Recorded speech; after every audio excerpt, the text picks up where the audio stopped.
Welcome to our humble abode.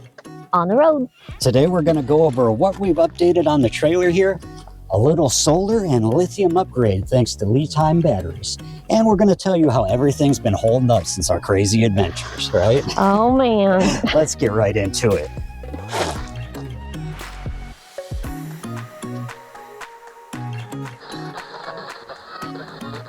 Now, last time we started up front by this nice LiTime battery. So we're going to mix things up today. We're going to head on back to the galley here because everyone always asks, what's in the back here?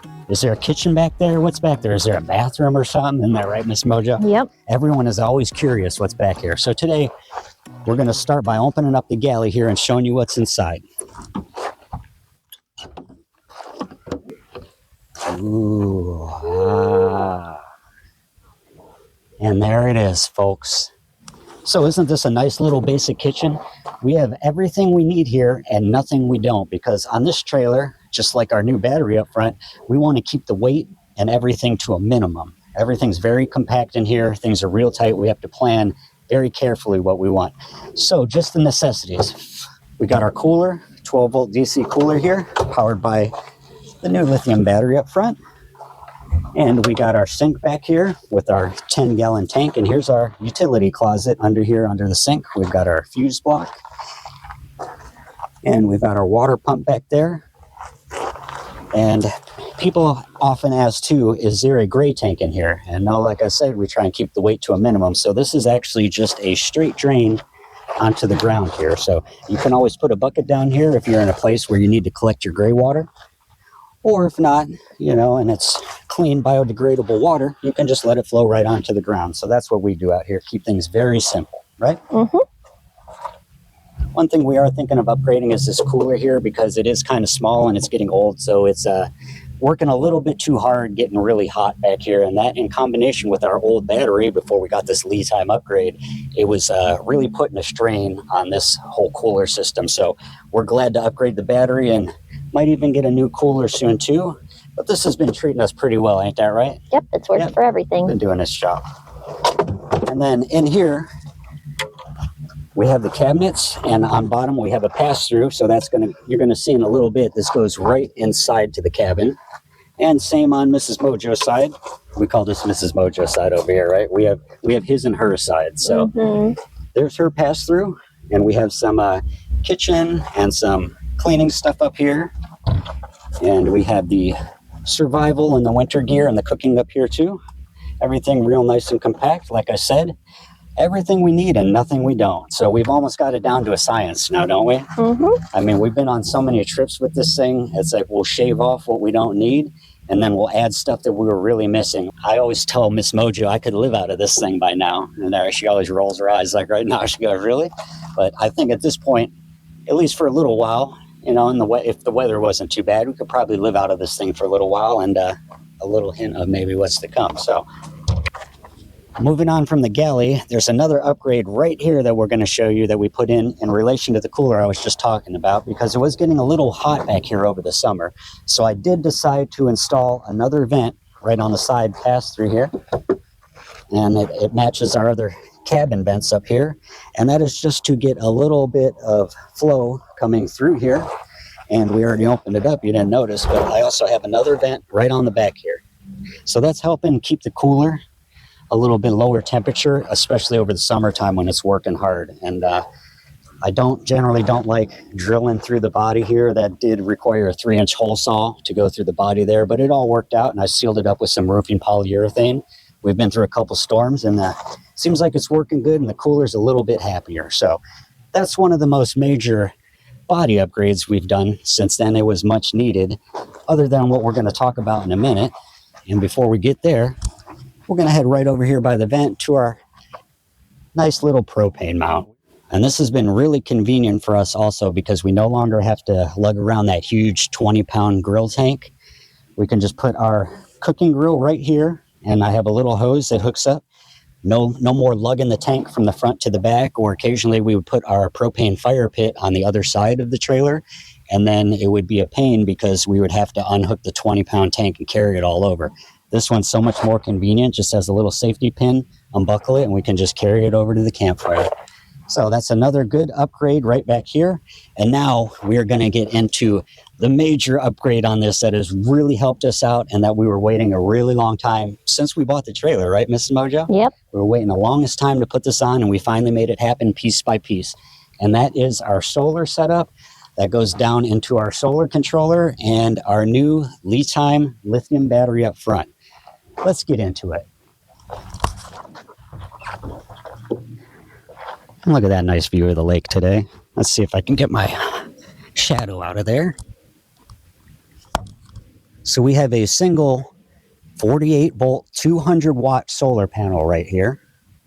And I mounted this up with just standard hardware from the box store in the metal aisle and some U-bolts. It's been working perfectly. You can see it there. And that is coming to a 30 amp breaker right here. And then heading down the front here to the solar controller I'm about to show you in a second, and powering this nice new 100 amp hour Bluetooth battery. So out here where we camp, power reliability isn't just an option. Sometimes it's survivability. That's why today we're fitting the camper with a much needed power upgrade, the LiTime 12 volt 100 amp hour lithium battery. What makes this a little better than the rest is it's not just another lithium battery, it's a smart power system. With Bluetooth 5.0 and the LiTime app, you can monitor everything on this battery in real time, from voltage, current, temperature, state of charge, and more, right from your phone.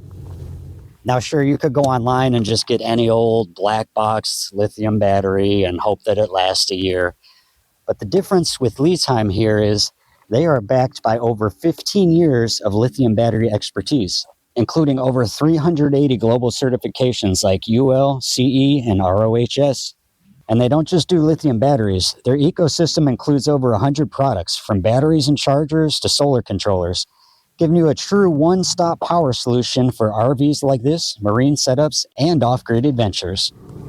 And thanks to LiTime's upgraded BMS with over 20 protections, it automatically guards against overload, short circuits, low temps, and overcharge. And you don't have to reset a thing on here. It handles recoveries automatically. Compared to your traditional lead-acid setups, which we're going to be replacing in here, this thing has 10 times the charging efficiency, and it's under half the weight of that old battery, at only about 22 pounds. The old marine deep cycle that we're going to be replacing up here, that thing weighs nearly 50 pounds, and it takes up a ton of room in that battery box. You're going to see in 1 second. We're going to show you why this is such a good upgrade for a small camper like this. In real-world use, this LiTime 12 volt 100 amp hour smart Bluetooth battery just works. It's clean, powerful, and maintenance free. Plus, you get a 5-year warranty and online support. Be sure to check out LiTime.com and use our discount code to save yourself some money. So now let's get back up front to the battery box, and we're going to see why this is such a great fit for our camper. Let's go. All right, we're going to have the lovely Mrs. Mojo open up the battery box in here. We're going to show you where that LiTime battery and the solar setup all gets to working. So here's going to be our Group 24 battery right here. You can see how nicely this fits in our small compact tongue box up here. And this really freed up a lot of room because the old marine deep cycle was about out to here, and I remember it was hitting my cutoff knobs here. So when I dropped the Group 24 in here, it freed up all this space and it gave us more power. So it was kind of like a win-win. So where I started before, remember I have my solar wire coming down and it's feeding the Smart Solar 7515 controller here, and that is maintaining our battery. And you can see I added another cutoff switch from last video. I have one for the solar here too now, and that's going to allow us to have the solar on and charging the battery without having the battery powering the trailer. So let's say we're just driving down the road and we want to charge the battery, but we don't have any use for the battery. We're not in the cabin using the lights. We can leave the solar on so it's sucking up all that sunshine and filling up our LiTime battery here the whole time we're on the road. And this here is our auto brake, trailer mounted brake controller.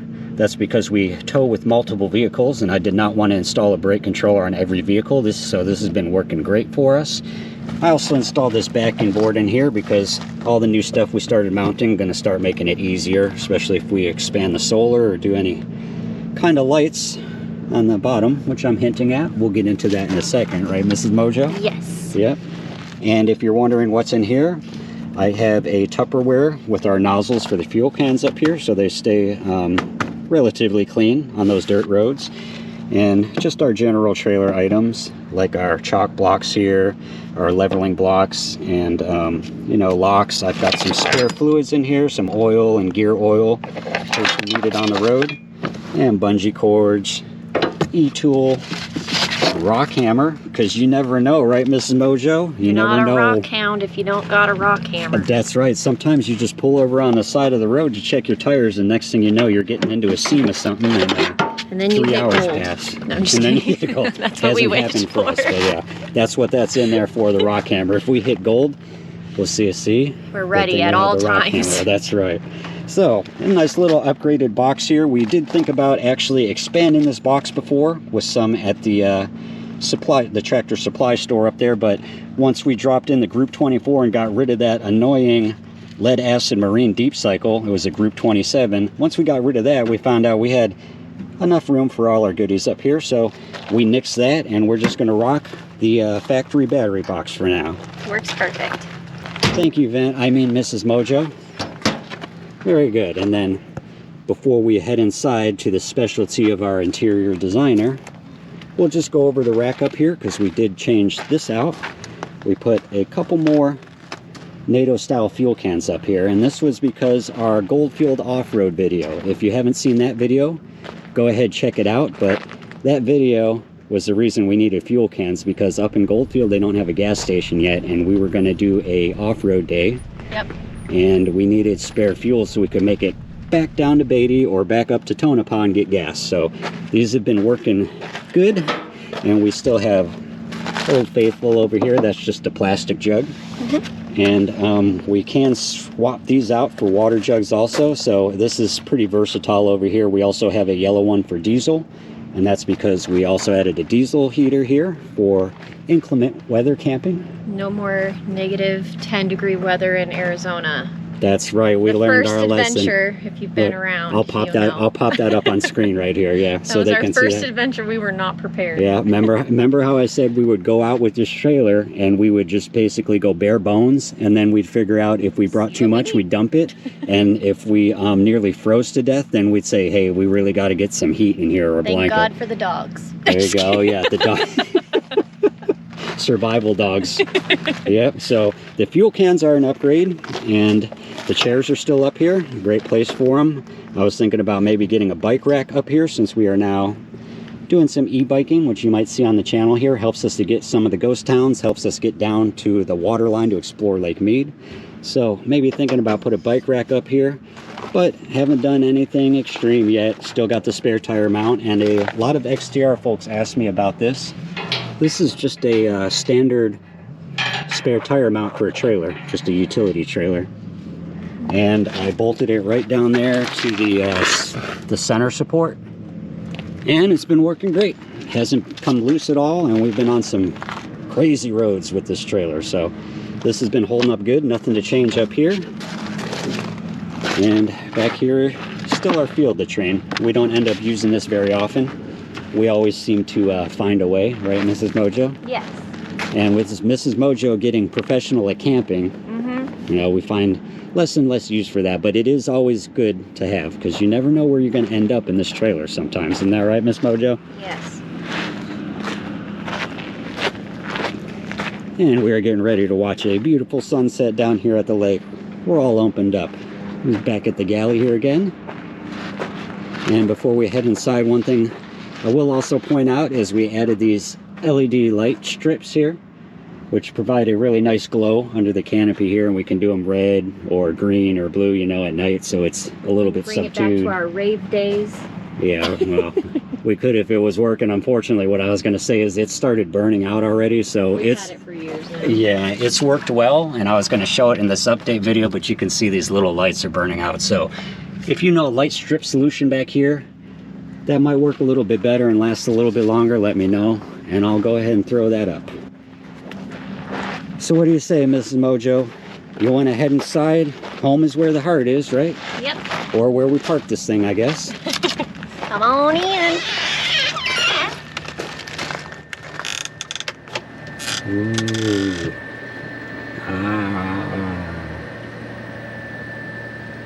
Isn't it nice and cozy in here, folks? A lot of people are wondering how much space is on the inside here. And what I like to tell them is just enough. For 2 people and 2 dogs. So we're going to hop inside here and turn you around. And then we're going to tell you how everything's been holding up in here. So we really haven't done much inside here because it's just about perfect. We have talked about adding a couple hooks or racks here for things like our keys, or if you want to hang a jacket or something in here when you come in, just so you have it on your way out the door here. But otherwise, we've been doing pretty good in the space here. You know, it doesn't really need much. Like I covered up front, we did add a diesel heater, which gets piped in through the 2 vents here. These are from the factory. You can order these as an option. One behind her head here too. So we did pipe in the diesel heater into these vents here, but we actually haven't used it yet. Whenever we are out, we put the heated blanket underneath here, and that's a 12-volt DC blanket. And between that and the dogs, we've usually been okay. We haven't had a, like the Arizona winter trip, we haven't had a situation like that, right? Waking up in a frosty box. That was fun. With snow everywhere, yeah. We were like, uh-oh. Yeah, and there's everything's frozen in here, and you feel like you're in an ice chest, and you're like, you know what? Maybe we did need some HVAC in this little thing. Yeah. But after we got through that, we've been good. So one of the most asked questions we get is, do you have heat or AC in here? And no, we don't. It is just about as bare as you can get in here.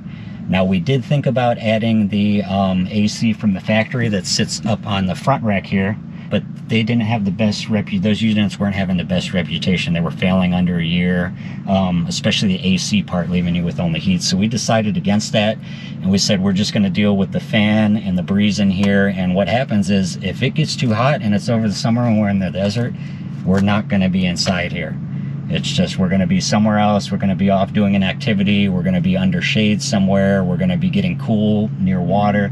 We're just not going to be in this little trailer with no AC, obviously, because it can get rather uncomfortable. But that ends up actually being a bonus, because it gets you out of this trailer and gets you out into nature. And being active. That's right. So I know sometimes if you get into the bigger RV trailers, you have the tendency to get in there and you get your TV and your couch and your all the luxury items that you have at home. Yeah, so you end up going out to the campground but then staying in the trailer. So a little added bonus of this guy here is that it forces you to be outside, especially without the HVAC. So to answer that question, no, we have never had AC, never used it.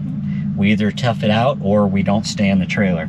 And the heat, like I said, I added the diesel heater, but we actually have not set it up and used it yet.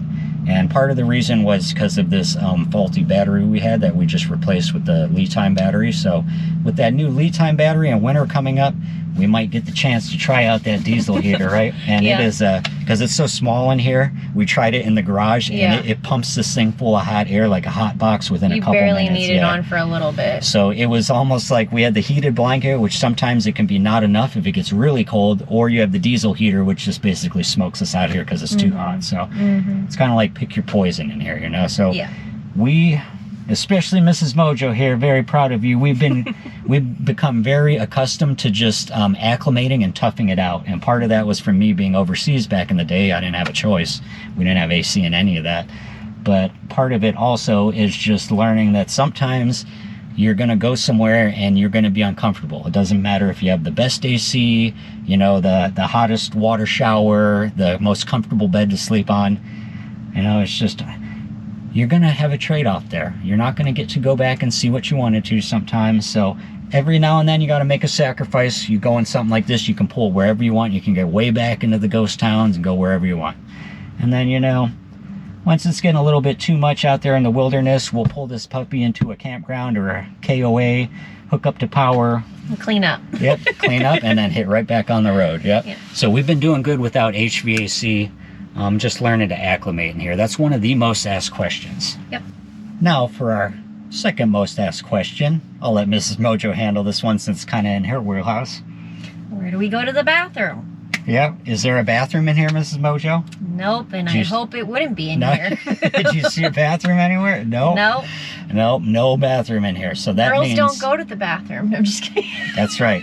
Mrs. Mojo, as soon as we leave the driveway, this thing is sealed up tight like a jar. No bathroom the whole way. No, that's not true at all. No. No, so there is no bathroom in here. And what they call that in the RV world is not being fully self-contained. So we are not fully self-contained because we don't have the black water tank and the gray water, and we can't shower and, you know, do our laundry or whatnot in here. So that means we have to do a little bit of planning ahead, or at very least, worst comes to worst, like I showed you, we have the field latrine right up front here. And you know what? That thing actually... it's not as bad as it looks. And now that we're talking about it, I'm thinking about a really funny photo I took. I don't know if you're going to know what's on my mind. I took 1,000 photos from that trip of you just hanging out. The honeymoon? Yes. Okay, well, I'll tell you what. There's no better place to have your morning coffee than in a scenic location on a field latrine. He was having the best time. That's right. No better place. So, okay, well, we'll put the picture up there. So the field latrine, it's really not that bad, as you can see. Comes with views. So, yeah, so in case you are curious, okay, you get a bag, you get your sanitary bag, just like a wag bag for your pet. And then you also get a little packet of desiccant, and it has some citrus pine scent to it. You can't even smell anything. Nope, you put that in the bag, right? And you do your business, and you tie it up, and then it goes in the dumpster just like your dog wag bag. So it's really not as bad as you think. If worse comes to worse, we always have the field latrine. But usually what we end up doing is we just do a little planning ahead, you know? There's always a truck stop. There's always showers. There's always campgrounds. There's gyms, stuff of that nature. National parks, state parks. That's right. Even the times we've gone off-grid for 7, 8, 9, 10 days, you just kind of suck it up. And once you get back to the campground, that's your time to do shower as good as you can, do all that laundry, get your boots scrubbed up, get the trailer cleaned up, and then you're back out there. So that question, no latrine, but we have definitely learned how to make all that work out, and it's really hasn't been any kind of inconvenience at all. If it was, we probably would have thought about upgrading this trailer by now, but we're not there yet. No. And we're happy. Part of it is because, like I've showed you all around this trailer, we pretty much have everything we need in here, and we are not very picky or needy on things we want. And I really thank Mrs. Mojo for that, because I've always been that way. But let me tell you what, if you can find a woman that's that way, you found something special, because some of the things I put this girl through, whew, you think she's one of them Rugrat kids, right? You still look pretty. Right, that's right. She still looks beautiful. She's rolling in out of the desert like a tumbleweed. I might have a little dust on me, but it looks cute anyway. Yep. So great job. Mrs. Mojo is part of the reason we haven't upgraded yet, because we have everything we need in here. And I know we would find that with a bigger trailer, we would already be missing some of the places we have pulled this thing into. Yeah, I think that's the biggest benefit, is this place, or this trailer can go anywhere. And some of the places that we've gone, a lot of our friends that have the big trailers and the toy haulers and all the pretty things, they'll even tell us, they're like, you guys go to the coolest places, and we would never even be able to make it down that road. So hearing that is exciting, because it makes you feel like, ooh, cool, we're really adventurers. Of course, when they tell us all that, we tell them back, oh, but it's not glamorous. No, we don't tell them that. We tell them, oh, it must be nice to have that nice hot shower in there. And that big plasma screen TV. Is it plasma anywhere? I don't think so. LPG we just go screen. Back and forth. Yeah. We just go back and forth. So like I said, there's always a trade-off. But one of the things that has made, another thing that made it a lot easier is like that LiTime battery that we got.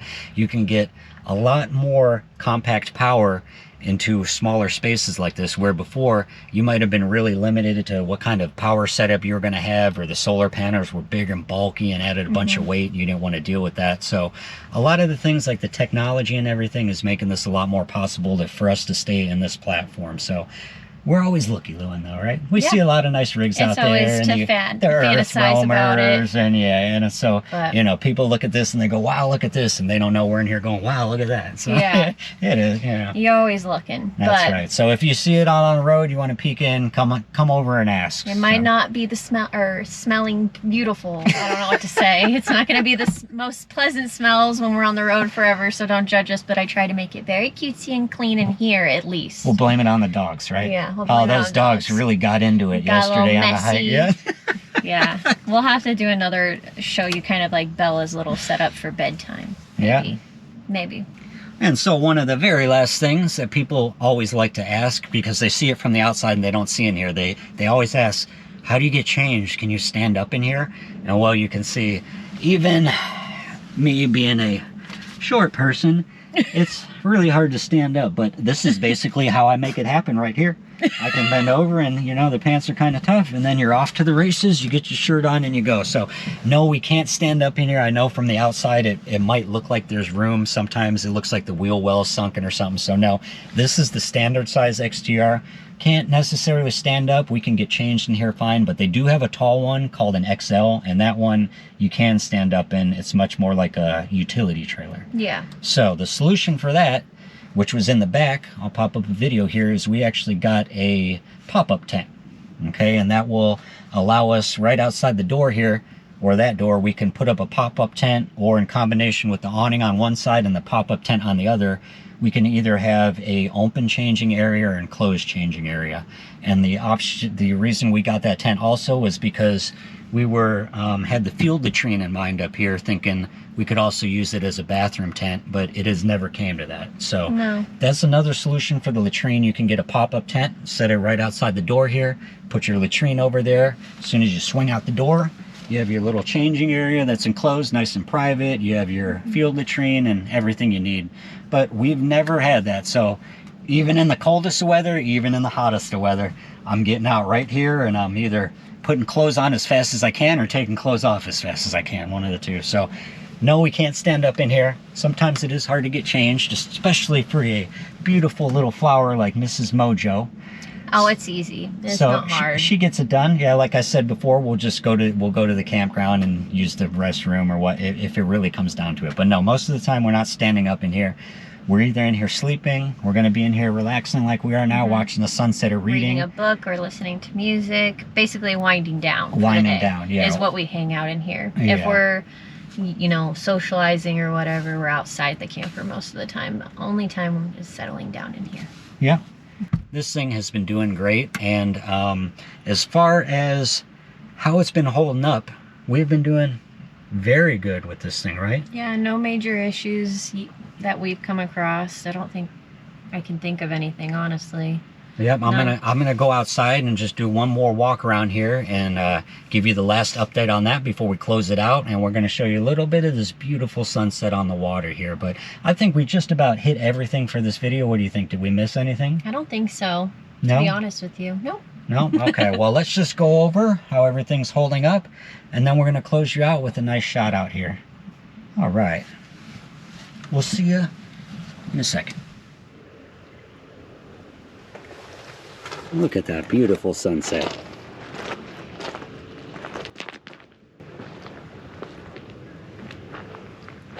We have not had any kind of major structural problems or anything with the trailer. Nothing odd squeaks or falling apart or poor craftsmanship. So we are very happy in that regard, and this is going on 5 years now that we've owned this trailer, and we've taken it some pretty gnarly places. So probably the most major thing I've done is just the maintenance on these Dexter Easy Lube axles.